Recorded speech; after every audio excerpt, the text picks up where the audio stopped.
सच्चाई सच छुपने नहीं देंगे। आदाब, मैं हूं हाफिज गुलाम सरवर और आप देख रहे हैं देश की सच्चाई।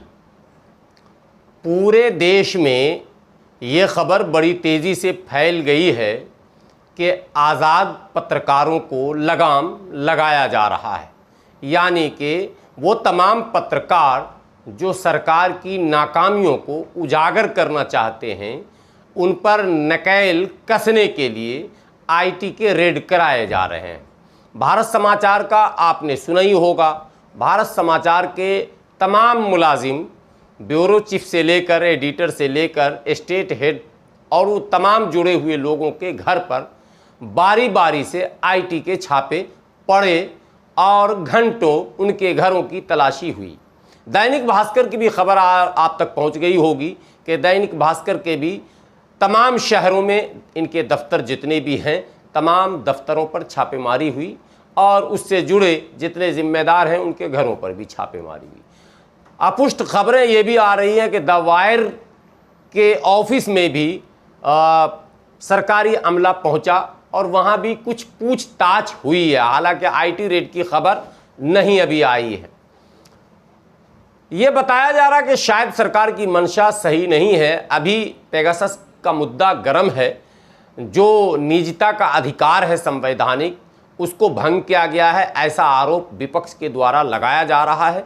आरोप ये भी है कि विपक्ष के नेता राहुल गांधी तक के फ़ोन को टेप किया गया है और फ़ोन टाइपिंग के मामले के साथ साथ ये भी बताया जाता है कि इनकी तमाम निजी जानकारी, निजी सूचना सरकार जुटा रही है। इस तरह के कई आरोप विपक्ष के द्वारा लगाए जा रहे हैं। लेकिन पिछले कई वर्षों से पत्रकारिता को लेकर मेरे मन में भी कई सवाल उठ रहे थे, क्योंकि कई वर्षों से मैं टीवी चैनलों से और अखबारों से जुड़ा रहा। या तो मैंने अपनी बातें कही हैं, लिखी हैं, या मैंने जितने भी प्रोग्राम्स किए हैं सोशल अवेयरनेस के, उसको अखबारों ने और टीवियों ने छापा और दिखाया है। तो मेरा संबंध कई पत्रकारों से भी रहा है, कई चैनलों से भी रहा है, कई अखबारों से भी रहा है और कई बड़े संपादकों से भी उठना बैठना रहा है। और जो कुछ मैं देख रहा हूं और जितने भी यूट्यूब चैनल हैं, जितने भी वेबसाइट हैं, उनको भी मैं देखता हूं, तो मुझे खुद पिछले कई वर्षों से इस बात का एहसास तेजी से हो रहा था कि देश में पत्रकारिता डिरेल होती चली जा रही है। कहीं ना कहीं गलत ट्रैक पर, गलत दिशा में पत्रकारिता जा रही है। पत्रकार को होना कैसा चाहिए? पत्रकार की नैतिक जिम्मेदारी और संवैधानिक जिम्मेदारी है क्या? पत्रकार दरअसल उसको कहते हैं कि सरकार और विपक्ष और देश में जो कुछ भी हो रहा है उससे देश के आम जनों को अवगत कराया जाए। अब जाहिर सी बात है, देश में जो कुछ हो रहा है, अच्छा या बुरा, दोनों से आप अवगत कराते हैं। एक पत्रकार का काम होता है। वो एक पुल का काम करता है समाज सरकार के बीच, समाज और विपक्ष के बीच, विपक्ष और सरकार के बीच, सरकार और विपक्ष के बीच। लेकिन प्रायः ये देखने को मिल रहा है कि पत्रकारों में भी टोली बनी हुई है। ये पत्रकार कम्युनिस्ट लॉबी के हैं, ये पत्रकार दक्षिणपंथी हैं, ये पत्रकार जो है वो समाजवादी विचारधारा के हैं, ये पत्रकार कट्टर हिंदूवादी विचारधारा के हैं, कट्टर मुस्लिमवादी विचारधारा के हैं। अक्सर न्यूज़ चैनलों में और अखबारों में भी जो कुछ सुनने और देखने को आपको मिलता है, उसमें पक्ष स्पष्ट होता हुआ नजर आएगा। सरकार के द्वारा किए गए अच्छे कार्यों की प्रशंसा और सरकार के द्वारा जनहित को प्रभावित करने वाले लिए गए निर्णयों के बीच जो मामला बनता है वो पत्रकार का बनता है।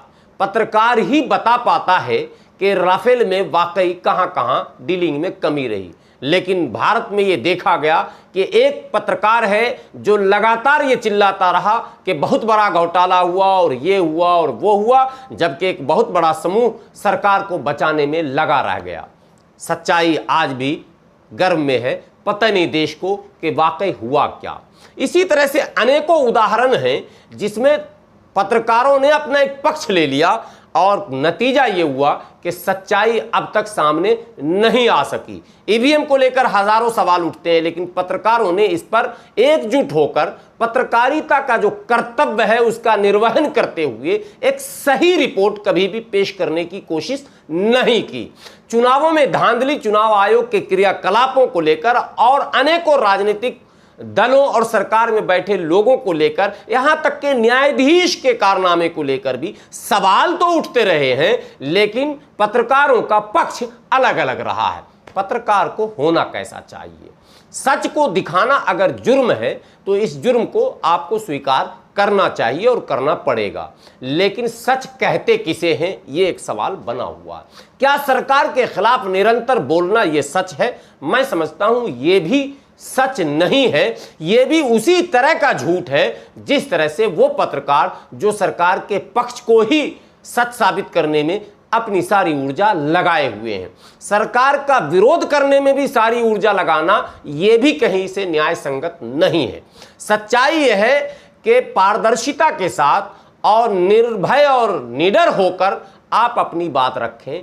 अगर कोई विधायक, मंत्री, सांसद और सरकार अगर अच्छा काम करती है, जनहित के लिए कोई निर्णय लेती है, तो उसकी प्रशंसा करना और आम जनों तक वो बात पहुंचाना ये भी एक सच्चे पत्रकार का कर्तव्य बनता है। और अगर कोई विधायक, सांसद, मंत्री और सरकार जनहित को प्रभावित करने वाले निर्णय लेते हैं तो उसको भी उजागर करना और जनता को उसके प्रति सचेत और सावधान करना और जनता तक उस सच्चाई को पहुंचाना, यह भी एक सच्चे पत्रकार का कर्तव्य है। लेकिन क्या देश में जिस तरह की पत्रकारिता जड़ें जमा रही हैं कि एक अम्बेडकरवाद की वकालत कर रहा, उसे दूसरा कुछ नहीं चाहिए, कोई अपर कास्ट, कोई ब्राह्मण अगर वो अच्छा काम करता है, अच्छी बात करता है, अच्छी लड़ाई लड़ता है, जनहित के मुद्दे उठाता है, तो भी उसे मनुवाद की संज्ञा देकर उसके सारे कारनामों पर पानी फेर दिया जाता है। इसी तरह से एक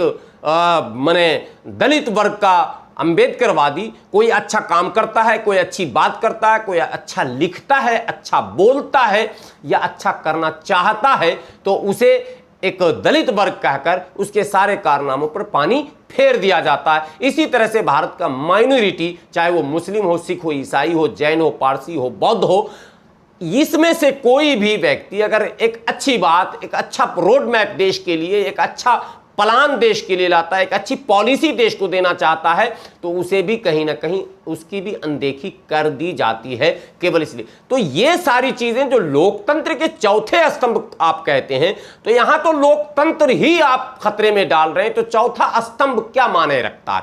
चौथा स्तंभ तभी होगा जब पहला, दूसरा और तीसरा स्तंभ होगा। लेकिन यहां जो पत्रकारिता का सिस्टम सेट किया गया है, इसमें पहला, दूसरा, तीसरा स्तंभ ही गड़बड़ हो दिख रहा है। तो चौथे स्तंभ का मतलब क्या बनता? चौथा स्तंभ तभी बामाने होएगा जबकि पहले, दूसरे और तीसरे स्तंभ।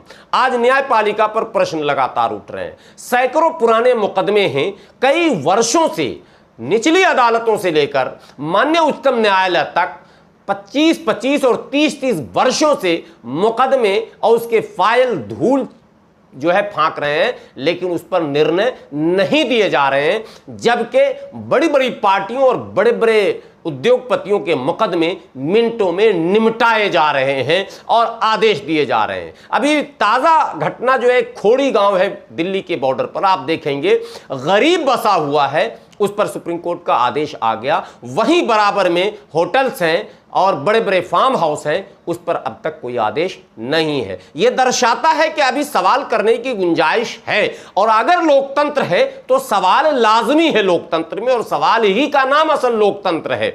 लेकिन सवाल में ही अगर भेदभाव हो, सवाल में ही अगर आप भावनाओं से ग्रसित होकर करें, तो फिर लोकतंत्र बेमायने हो जाता है। इसलिए सवाल निष्पक्ष होना चाहिए और तब आप निष्पक्ष जवाब की उम्मीद और आशा कर सकते हैं। लेकिन सवाल लगातार पक्षपातपूर्ण हो रहा है। कोई तो मुस्लिम बनकर सवाल कर रहा है, कोई कट्टर हिंदू बनकर सवाल कर रहा है, कोई दलित बनकर सवाल कर रहा है, कोई कम्युनिस्ट बनकर सवाल कर रहा है, और कोई कुछ बनकर सवाल कर रहा है। तो सवाल करने में जब पक्षपात दिखेगा तो जवाब जो है पक्षपातपूर्ण ही मिलेगा, और वही इस देश में हो रहा।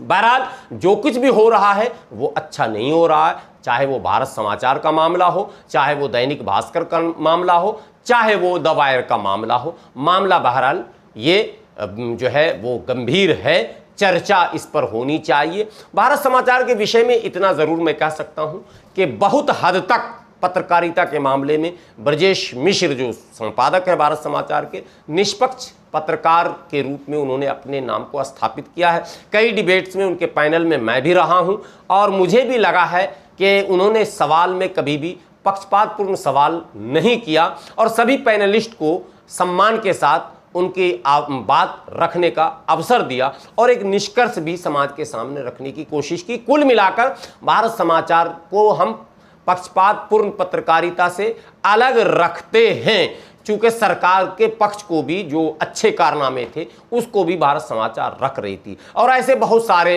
चैनल्स हैं। लेकिन उन चैनलों पर मेरा भी आज ये सवाल है जो चैनल लगातार या तो केवल सरकार का पक्ष रख रहे हैं, विपक्ष की बिल्कुल नहीं सुन रहे हैं और सरकार का पक्ष भी गलत ढंग से रख रहे हैं, यानी कि गलत को सही साबित करने में अपनी ऊर्जा लगाए हुए हैं, वो भी पत्रकारिता को कहीं ना कहीं छोटा कर रहे हैं और अगर एक कदम बढ़कर कहा जाए तो पत्रकारिता को कलंकित भी कर रहे हैं और लोकतंत्र के चौथे स्तंभ को कमजोर कर रहे हैं। और जो लोग विरोध में एग्रेसिव हो रहे हैं, जो लोग मोदी सरकार और योगी सरकार और फलां सरकार और चिला सरकार के खिलाफ लगातार बोलते चले जा रहे हैं, वो भी संयमित शब्दों का अगर प्रयोग करते और सरकार के कुछ अच्छे कार्यों की प्रशंसा करते। 7 वर्षों में ऐसा तो है ही नहीं कि मोदी सरकार ने जितने भी फैसले लिए होंगे वो एक भी सही नहीं होंगे, ऐसा भी कहीं से न्याय उचित बात नहीं कही जाएगी कि 7 साल में सरकार ने कोई सही फैसला लिया ही नहीं। यदि सही फैसला लिया तो उसकी प्रशंसा होनी चाहिए और जो जनहित को प्रभावित करने वाले फैसले हैं उसका विरोध होना चाहिए। कुल मिलाकर पत्रकारिता कैसी हो इस पर भी इस देश में एक बड़े बहस की ज़रूरत है। मैं इस तरह की और तमाम बातों को आपके समक्ष लेकर प्रस्तुत करता रहूँगा, आपके समक्ष आता रहूँगा। मेरी भी कोशिश है टूटी फूटी कि पत्रकारिता के स्तर को बनाए रखा जाए, निष्पक्षता को दिखाया जाए और बातों से, शब्दों से, कारनामों से साबित भी किया जाए और विरोध की भी एक सीमा बनाई जाए और समर्थन की भी एक सीमा बनाई जाए। ये कोशिश लगातार मेरी है। देश की सच्चाई शुरू से इस कोशिश में है कि हम केवल सच को आवाम के सामने, सच को आवाम के सामने रखें, आम लोगों के बीच रखें, ताकि सच का बोलबाला हो और झूठ का मुंह काला हो। आपसे विनती है कि देश की सच्चाई चैनल को अधिक से अधिक सब्सक्राइब करें और आप अपनी राय कमेंट बॉक्स में ज़रूर लिखें। शुक्रिया।